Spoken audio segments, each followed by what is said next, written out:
All right. We're here. It's another win. Martino Puccio, Sabrina Belmonte here at the start of things because Matt still has to finish up some work obligations. So he's going to be in late like usual. Sabrina, good to have you back. Everyone loves you for post-match stuff. No Admiral, no markers. Yes, good job, Fetiero. How are you? And Joseph. So good second half. Annoying first half. What were your initial thoughts of it? So you go first. Going into the match, I was a bit worried about having too much rotation. I thought I get what he's trying to do, rest the players for today, maybe give them a bit of minutes so they're a bit fresh for the Atletico match, give them some minutes on Saturday or Sunday. But I just thought the better approach would be put on more starters to start the match and then sub them off once we have the game under control. And I was worried we were going to have another last season Cagliari match on our hands where we would not be able to score. And sure enough, first half was extremely frustrating with, just looked like we were not going to break through. And it looked like if Venezia got any kind of counterattack that they would have a decent shot to go ahead. So I'm glad he made the substitutions he did. They were absolutely spot on and paid off immediately. So definitely a better second half, something we want to see against Spezia as well. And a great 3 points to have. Yeah, I think it was good to just get that in general because there's multiple. Oh, nice dog in the back. He's trying to get on the couch. Yeah, I saw that. Yeah, I thought it was a good job with the substitutes. Were just absolutely bang out. The Tomori one was a little confusing. Still, I thought Gabbia was fine, but I think what he was trying to do was just have someone that's able to push up higher and that's able to track back like Tomori because he's just a lot more athletic. And not having Romagnoli be the more athletic center back with that combination. Then Teo coming on. Alexis Salamakers, I think it was just like a great point by everybody's like no one thought he could dribble like that. It was like on multiple occasions, like the one I thought he had Pellegrini, and I got annoyed at him because he got the free kick though because Caldara hit him. But even then I was kind of like, what are you doing? Just like pass the ball up the field. But then again, he was just awesome as a substitute. That's the one guy I wanted on absolutely at the half because Florenzi was just non-existent. We'll have that with the player ratings. I think we gave him a 5. So nothing great at all, I think. Teo was just awesome. That's actually just his best match of the season, even if it was, 30 minutes or so off the bench, a little bit less than that. Kessie coming in a feature. I thought both midfielders were strong the entire match. I don't think either one was poor at any point. I thought Benacer was actually the better one. So really happy with him. I think this is 2 straight performances where he's come on and he's been a success. So that's great for his confidence to string 2 together now because it was one thing when he was coming back last season. He was inconsistent. He wasn't getting the right playing time. And the injuries kind of seemed to linger a little bit. He looks very healthy now. Not only that, he's playing well, and he's playing well in multiple matches, especially bouncing back from the Liverpool match where he was poor in. So what did you think about him? Did you think he was your man? Was he your man of the match today, even though like Salamakers came on and played great? I would give it, Benacer, I think for sure. I'd give a little small shout out to Romagnoli as well for another solid performance. Yeah. And also Mike Mignon as well. He obviously wasn't really tested in this match, but his presence in goal has felt a lot more than we felt with Gigio. He's organizing the team a lot more. He's very vocal. He'll call out his teammates when he finds that they're making a mistake. And just like a silent contender for probably like my top 3, like Benacer, Romagnoli for another solid match, and Mike for just being an absolute presence in that net. It's amazing to see. You can tell he has that fire in him, and I think he did great this match, even not being peppered with shots. Yeah, he really wasn't. They didn't really have too many chances. There was a couple of them where he started like screaming in French, so that was like pretty funny. I think it was an interesting. So the Leao thing is just a very interesting performance for this match because people love to rip on the guy. It's obvious. I don't have statistics on it, but it's pretty obvious when you see him play. He does a lot more tackling than he has in recent years.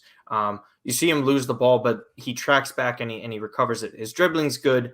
but just he's never finishing the play with the dribbling. It's always like the balance is off. He's falling over. One of the last touches is too much, but he's still beating his men in front of him, and he's beating them with ease. So that was positive. He had one of the crosses that was good, a nice low cross as well, but Florenzi couldn't get a foot on it, so that was frustrating. I thought Rebic played a good game up top. So what did you think about Leal, though? I thought he was fine today again, but I do want to see him put in a complete performance where he just dominates this match. This was one of those games where I wanted to see it, but I don't think he was bad. No, I don't think he was bad either. I just feel like he's lacking that like polish in his game. Like he knows what to do. He's very talented, but that split second decision making is a little bit off for him. We saw it today. It was going well. He's taking on his players, but then you thought, that's one touch too many, or you should have taken another touch there. So I think once he figures that out and is kind of used to like his own movements, and he's not been a starter for this team. So I don't want to give him too hard of a time, because last year he didn't start a lot of matches. He more came on as a sub. So he's playing on the left. He just has to get used to the teammates around him. He was playing with Ballo-Touré, which is also a new partnership. So I'm a little more easy on him today, but I think overall he had a good performance. Yeah, I agree. And it's really, he's like the easiest target for fans these days. And you know what? Whatever it might be, again, how many times? Mingbiao Yang never dribbled like this, man. Like enough of the again. Because there's a couple of people who do that, but he could still be a frustrating player, which I understand. But again, Niang was never even close to this. I think it was nice to see Pellegrini come on. Wasn't able to do too much. I thought he was like okay. He was pressing well. His movement was pretty good. You really forget how big of a guy he actually is when you see him on there. Like, dude, this guy's a monster. So if there were some opportunities on set pieces within the future, maybe even this weekend, if Giroud and Ibra probably is not going to be available for it. So we'll see what Giroud. I wouldn't bank on it. I guess he would be maybe for Atletico, you hope. But again, I was kind of happy with it. I was kind of shocked, but also happy with the way the substitute for the number 10 went. Yep. Raheem comes off. You would have liked to maybe see Maldini. Maldini doesn't feature in this one, but Kessie comes on and they keep all three midfielders on. And at first we think in 4-3-3, kind of more seemed like a 3-5-2. And that really helps guys like Teo. It helps Alexis Salamakers because of their work rate. And they're not always as high up. I thought it worked. But she's good. It's funny. She's so funny. It was all over the place. Yeah. I thought it was interesting because this is just another adaptation to what Pioli sees within the match. Not only does he get the subs right, he's able to change the formation within the game. And it was like something that Venezia could not handle. Like the threats that Milan had going forward towards the end of the game were insurmountably better than what they had the first 60, 65 minutes of the match. So again, that's just more kudos to Pioli. If Pioli could get man of the match, I'd give it to him. I think he was the best thing about today's match overall. Yeah, I liked him too when he subbed off Brahim. Obviously, he covered his mouth so we couldn't see what he was saying, but just it feels like a good energy. Him bringing him off, he hugged Brahim. Brahim had a little bit of a laugh too. So things are obviously going well, and I feel like I know no player ever wants to be subbed off, but it seems like Pioli's communicating to his team, like, this is what we're trying to accomplish here. If you're taken off, it's because of rest or, it's just not your game. So I think for everyone who thought Pioli was going to be a huge disaster, or if he would just be effective at the beginning to stable the ship and then just fall off a cliff, I think he's proving a lot of people wrong in his career as well. And I think that maybe this was the best opportunity for him, and that him and Milan just found each other at the right time. Things seem to be clicking well. Yeah, I agree. I agree with that as well. I'm just really happy with the way he's just progressed as a manager. It's night and day. And it was something that we always talked about last season. And in general, all the fans is like, okay, 4-2-3-1 is not working. We're putting guys like Mate at the number 10. What could we change up that we don't have to be put in the situation where we actually have a chance against Atalanta when we go and face them, instead of, like forcing a guy like him who's a double pivot type midfielder. Instead, we change it up, and you know what? It's just awesome to see. And again, Pioli, like some people might get on Pioli because he had to make the subs to make up for the fact for the guys that he started. He was starting guys that he had to start. Maybe it was a little bit much rotation for some people like yourself. I kind of understood where he was coming from with it. Like Torre has to start eventually. He has to get assimilated within the league. Maybe the Gabbia thing, like Tomori needs to because of the Chiara injury, right? So that made sense to me. Kalulu, how about my guy? So man, good. if he would have scored that one goal where Rebic had a really good layoff, that would have been awesome. So it's clearly one thing that he still has to work on, even though Woj had a great save on him. I thought he had a really another solid performance. Everything that he did, he read the game well. There was maybe like one instance where it was close to being an own goal when he tried deflecting it. And there was like maybe one other thing with him that I forgot within the second half. Again, overall performance, we kind of think about it, Sabrina. How many starts has he had in his career, right? And you're getting that at his age, 20, 21, and he's putting in 2 straight performances in a row. I think it's been impressive, and I was really happy with him today. Yeah, and he seems to be very aware of what he's doing on the pitch. Even when he makes a mistake, you can see it in his head right away. He's going, okay, I messed up, and what do I do next? And he's thinking quickly, he's thinking on his feet, and he goes to clean up his mistakes immediately. So I think he's really mature for his age and the fact that he has limited experience. So I think now we know anytime Calabria is out with an injury or he needs rest, Kalulu should be the one backing him up. I mean, I know why Florenzi was brought in, but I don't want him to be the one backing up Calabria when we have a player like Kalulu that we need to nurture and grow and get him used to playing for the squad. Yeah, I totally agree, because at this point, I think he's won that job. And some people were worried, including myself, like, okay, what is Florenzi here for? Is he Calabria's backup?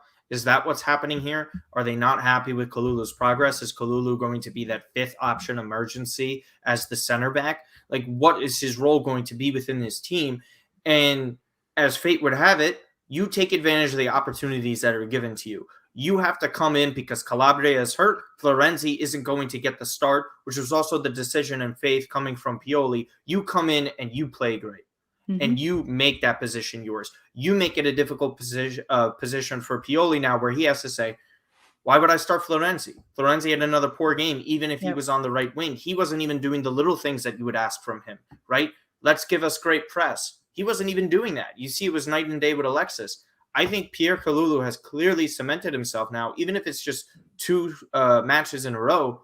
He's clearly the backup right back, and for the future too. I think this guy has cemented himself within the squad, so I'm really happy with him. So yeah, was there anyone else or anything that caught your eye throughout this match that maybe we missed upon before we get these ratings in here?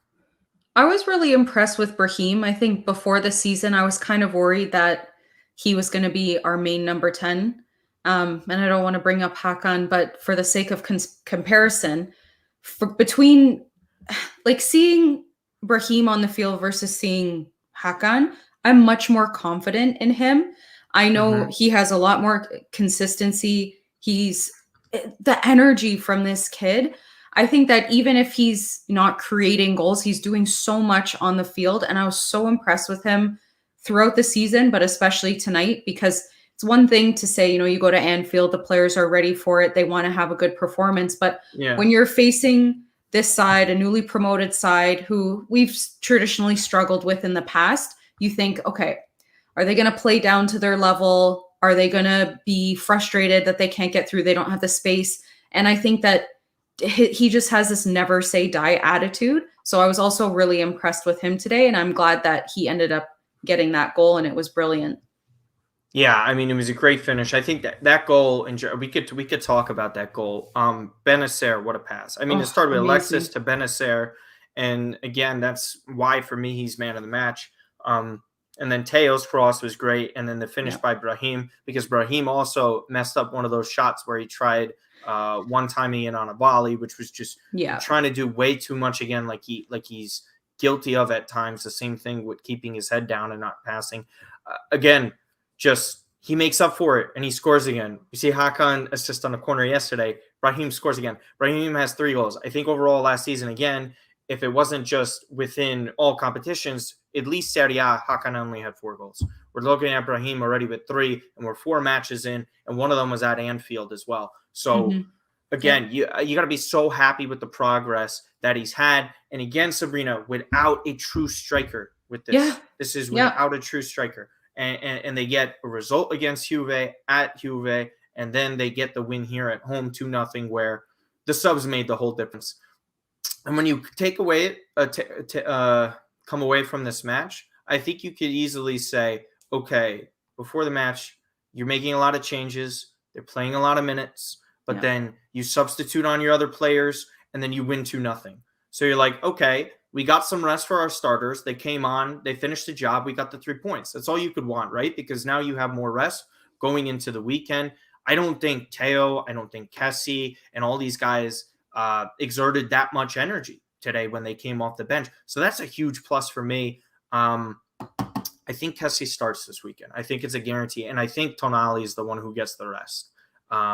So I don't know if you agree or disagree with that, but we have the player ratings. We could discuss that in a second. So I just want to get these up right now. Santangelo, if you guys are just joining us, hello to everyone tuning on in. Santangelo will be joining us as soon as possible. So here we go with the rankings.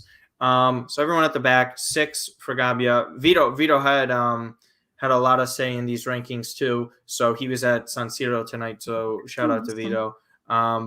So Kalulu, Gabbia, Romagnoli, Ballatore, backline 6.5, 6. I would have Kalulu at a 6.5 if it were to be my call with this. I think he was kind of on par with Romagnoli with that. What did you think about all the defenders? Oh, the defenders were solid. I thought Gabbia had a great outing for the fact that he hasn't played in a very long time. And obviously it was Venezia. It wasn't like he was playing against Inter, but these are the games that we need him to play in. And he is also an option for the future. So we need him to be comfortable in a low stakes game like today. I thought he did a job. Kalulu a little bit higher, definitely. I thought he was excellent, not only in defense, but going forward. Romagnoli, another solid performance. And I think that's good for his confidence. The fact that not only he's playing, but he's playing well and he's playing in front of the fans. So I think that was good for him. Ballo-Touré, maybe even a little bit lower. You could see that he knows where he wants to go. He knows what he wants to do, but maybe the occasion just got up with him his first start. It was a little bit lackluster for me, but that's to be expected. But I think overall the back line was great, and can't say enough good things about Magnan, even if he didn't have that many saves. He's your guy today. Oh my God. I mean, first of all, that all black kit is phenomenal. Like I want to buy that. It looks so amazing. But I just, from like when we first had Gijo, he barely opened his mouth in the net. And like the goalie needs to be the one who's speaking the most. You have to organize your team. Vocal. And I just love that so much about him. And I just can't wait to see how his career progresses at Milan. Yeah. I would agree with the Ballo-Touré thing, like first start, new league, obviously the teammates as well. It's kind of difficult to get with that. I think you see some of his qualities. And it was also kind of a weird side for him to kind of try and break down. This was like traditional Catenaccio Italian side that you have to break down a low block against, and they're trying to pin you into mistakes. I thought it was like mediocre, so-so. I would understand a 5.5. But again, if we go like 5.5, like he wasn't on the same par with Florenzi. Florenzi was like clearly worse than everyone else. You know what I mean? He was the flop. Yeah. Okay. So midfielders, Tonali, Benacer, we already kind of touched on this. And then even Kessie, you can't really go too much off of them. I thought Benacer was the better of the two, but another strong match with Tonali. I was thinking about this today too, where you're kind of like with young players, you want to see like good performances happen, right? And if they happen in spurts, like 2-3 matches in a row, and then they have a poor one, you're kind of like, okay, that's expected, some inconsistencies. But overall, there's more good matches than poor ones compared to last year. But this is every single start and match he's played in. It's been a good performance. That's something about a major leap, in my opinion, that he's taking where you're like, okay, this is great. Instead of us like kind of worrying, is he going to show up this game? He's showing up in every single game. So I think 6.5 is awesome for him. I will say, Pellegrini with the attack. I think 5.5 is harsh. I think 6 is all right. Even could have been an SV. Just nothing to really kind of go off of. I thought he was making fine runs. He didn't really have that many opportunities to score with them. So yeah, for me, I thought he was okay to come on with that, just getting his feet wet. He hasn't played much in years. And Sabrina, he's still younger than Tonali. It's crazy to think about because we've been hearing about this kid for so many years. But I don't know. Even I think people would have changed their opinion a little bit if Salamakers would have scored that goal there because he did lay it off for him. So I think, he didn't do anything to make me say, you're not the guy, but he didn't get that much playing time. It was a weird time for him to come on where we were struggling. And then all of a sudden we're just like, all right, all these guys are on, let's do this. So I think it was a so-so start for him, but can't ask for much of the kids now. 16 minutes. Came on the 74th. I can't go off of too much, especially with the way Venezia were playing. You can't expect him to just kind of break things down like that. Teo 7.5, absolutely. Yeah. Salamakers 7, absolutely. That's fine with me. Leao, maybe 6.5, just because of some of the ways he's just finishing and off some of those plays. But I think overall, I think it's fine. Brahim, man of the match, is what Vito went with. I wanted Benacer. I know if you just want to reiterate for what you had, even though some people are checking in late if they are. So just break down who your man of the match was for this. Yeah, I would go with Benacer too. And I think that's mostly because he is improving. I think it would have gone a little bit unnoticed if he just had the same solid performances. But the fact that he's making those improvements game after game, and especially that hockey assist where he sent that ball to Teo was just phenomenal. And it's all my so hockey great. friends shudder at me when I say hockey because I don't watch. And there's Franco from AC Milan Club New York City. He's just like, that's not the correct term. He's like, but we'll let it pass. And I know the Canadian friend Ian Ferraro is another Canadian. He's like, we'll go with hockey assist. I'm like, all right. He keeps tweeting at me every time. He's like, so if he's cool with it, if some Canadians are cool with it and big hockey fans, then I'm not going to change a thing. Pioli, listen, if I could give Pioli an 8, I give an 8. This was just, again, it's just an awesome match. And again, this is just adaptation. Things don't go your way. You don't have the type of players that you don't have available to you. Listen, we already have a lot of injuries compared to last year too, right? And this is kind of where the depth comes into play, and the depth has been good. But again, even the depth, it's screwing with us. It's Bakayoko, it's Krunic, and technically Ibra and Giroud would be rotating players. So we're looking at third or fourth options now, and even on the right wing as well, where we have to go because Messias isn't ready. Hopefully he's good by the weekend. I think it would be a huge match for him to jump in and get good minutes because we're going to need that. Santangelo sent me a text. So what we could kind of look forward to this weekend, because it's a pretty quick turnaround again to Saturday. What do you think see happening with a starting lineup with that? I think Kessie back in, Alexis back in, Teo back in. Yeah, I think we need a stronger 11 for this match, because not that, and no disrespect, but not that Juve's as strong as they have been. But if you watch the game today, Spezia gave them a bit of a worry, So they're not to be messed with. We know we struggled against them last year, which was a different team under Italiano. So it's definitely a weaker team this year, but I don't want to go into the match where we're just assuming we're going to win. I think the best course of action would be a little bit of rotation, but more of our starters, more of the starting 11 starting the game, hopefully get that game under control by halftime. And then you can your players that you want to start for Atletico, take them off in the halftime, 50th, 60th minute, just so they've got a bit in their legs. They're not sitting cold for, half a week. And we need the game. These are the games that we have to win. There's no ifs, ands, ors. We need to win it. So I want Teo to start. I think give Tonali some rest, put Kessie on, because I want Tonali to start against Atletico. And feel like if Giroud is ready, I'd kind of want to save him for the Atletico match too. Maybe just pop him on in the 70th minute and let Rebic Simeone doesn't start want up to see top. him after last year, so I mean I have a tweet ready to go for that game. Let's see, where is it? Are we at San Siro this weekend, or are we going to Spezia? Let's see. Probably, yeah. I think You're we're gonna be probably summaring. Give me a away. second. We are away, yeah. Yeah. So that'll be an away match. It's still a tough environment. We lost there last year. Obviously, that was one of the main defeats that kind of was haunting a lot of fans until we obviously got through to the top four. Hello, Orazio. How are you?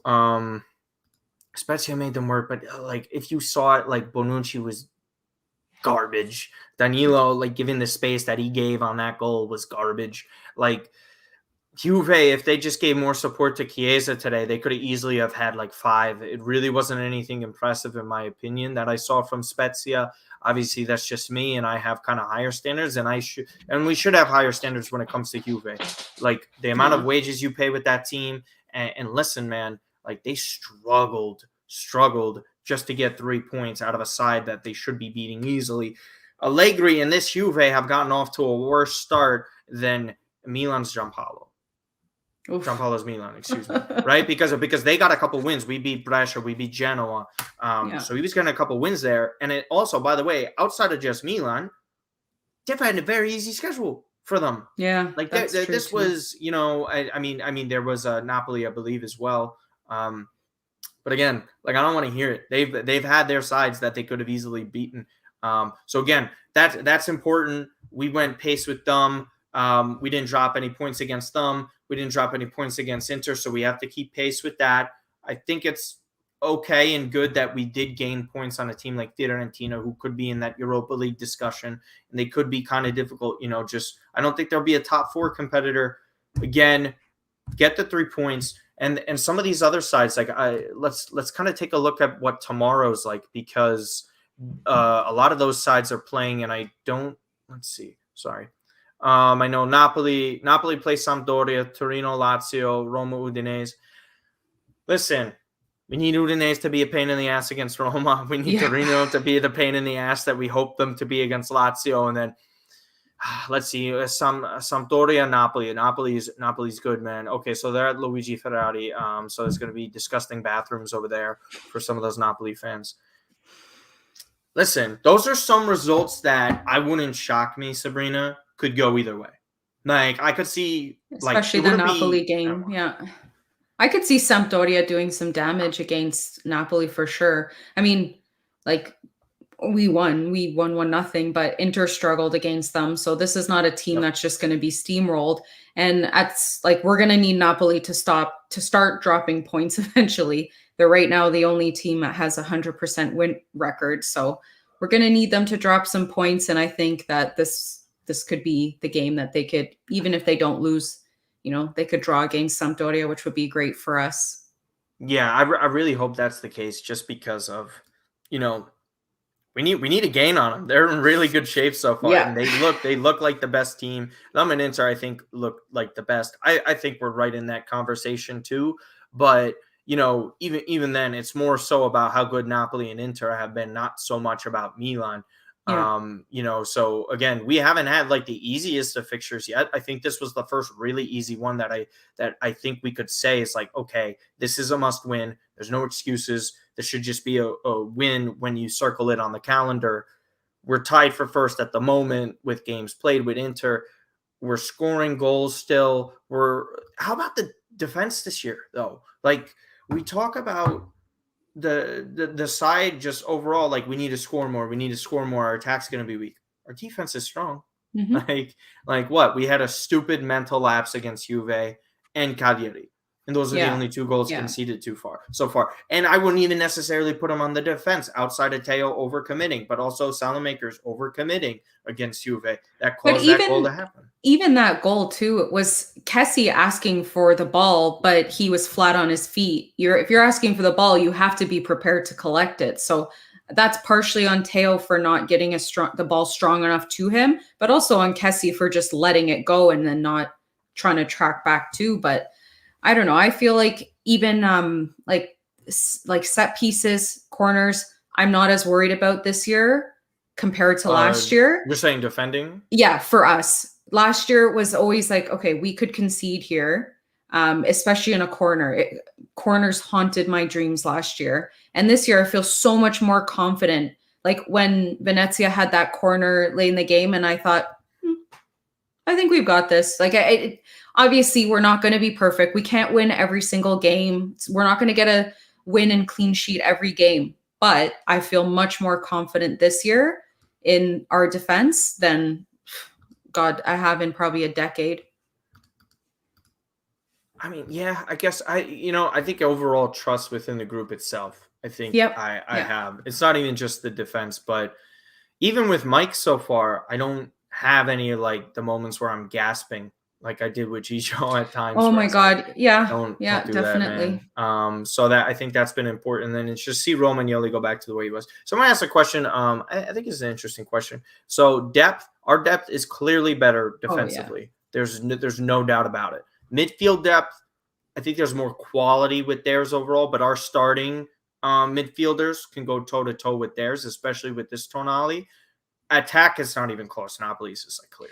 If like you have a healthy Mertens, Insigne, Politano, like Lozano, Victor Osimhen, and whatever, like Botagna, he gets a lot of jokes about him, but I mean that's still relatively productive, and that's a better player off a reputation than Pellegrini is. So I would give that edge to Napoli. But again, the key thing again that we always talk about: what's Napoli going to be able to do come January? Are they going to be able to handle when Koulibaly and Victor Osimhen are gone? Because that's the real tale of what's going to happen with them. I know we're going to be losing Kessie and Benacer, but how do they manage? If they do manage it well, then they're making top four and they're going to be in that Scudetto conversation till the end, in my opinion.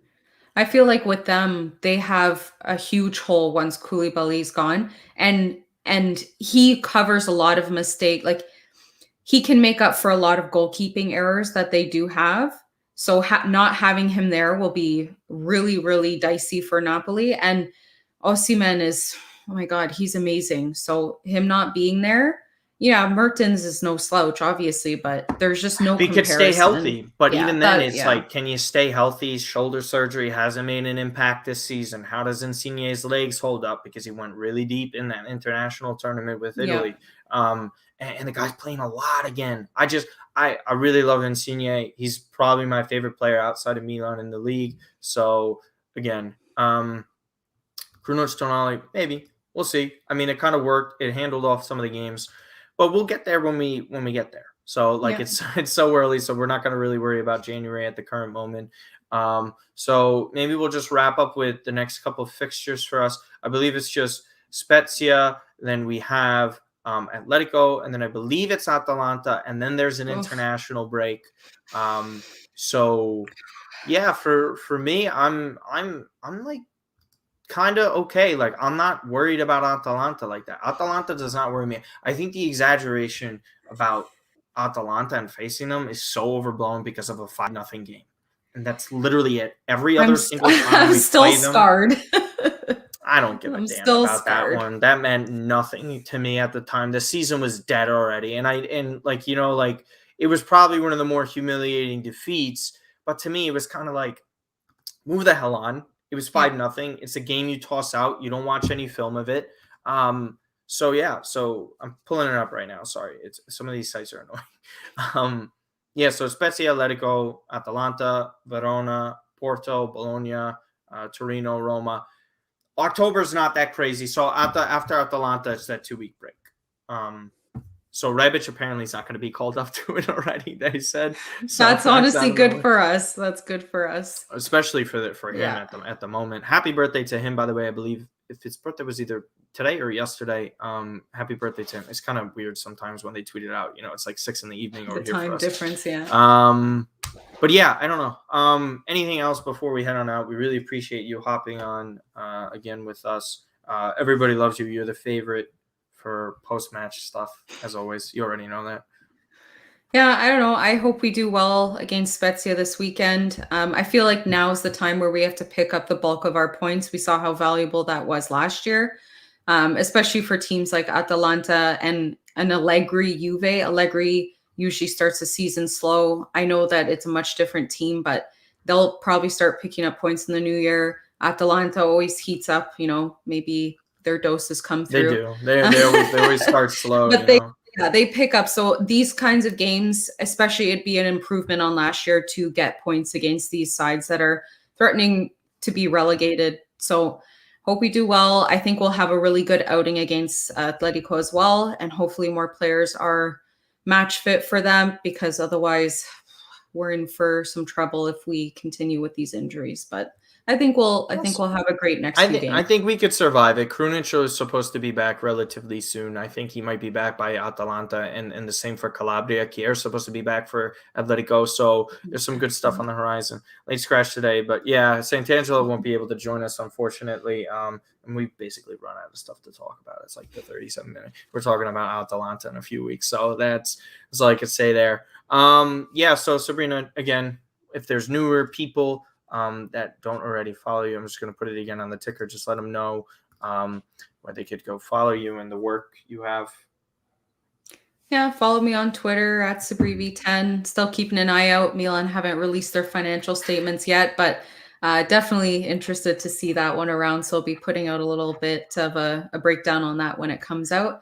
Otherwise, just tweeting about Milan mostly, and not anything pasta related. I'm not even gonna get into that. I had a fever dream about Fabio Borini's wages last night, and I was like, this guy got paid so much money. Vito's here. Ciao, Vito. We're about to wrap up. Yeah, but if you don't already subscribe to the YouTube channel has almost 40 subscribers. If you missed most of this post-match review, it automatically gets put up there after we record. The only time the podcast isn't automatically uploaded to YouTube is when we strictly go on Twitch. We're obviously on Twitch. We're on Twitter today as well.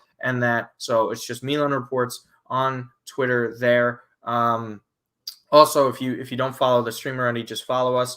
Twitch Prime sub, if you have that, you're more than welcome to subscribe with that. September, again, $3.99. Nice. Awesome, Paul. Great to see that you're there. Just returned from San Siro. Vito, hopefully the atmosphere was great. I hope to head there eventually. Have you ever been there, by the way, or no? No, I was supposed to go May 2020, and then the world kind of shut down. Stop, so, yeah. So you gotta head to get on there. Over there. Yep. Yeah, I haven't been able to. Can you try and get Stuart Robinson on? Robinson, or I think, isn't it Robson?